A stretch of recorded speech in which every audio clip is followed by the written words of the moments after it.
Enabling or disabling lock screen widgets on your iPhone 16 helps control what information is visible when your device is locked, giving you better privacy control over your personal data. Here's how it's done. First, go to the home screen by swiping up from the bottom of the current display. From the home screen, tap on the settings icon. Once you're in the settings menu, find and tap on Face ID and passcode. When prompted, enter your iPhone passcode. Now, scroll towards the bottom section and find the Lock Screen Widgets option. Once found, tap the toggle switch next to it to enable or disable the feature.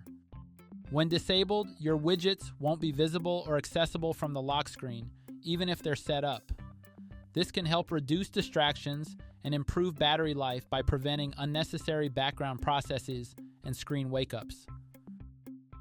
To change this setting, just repeat the same steps to return to the Face ID and passcode menu, and then apply necessary changes to your lock screen widget's accessibility.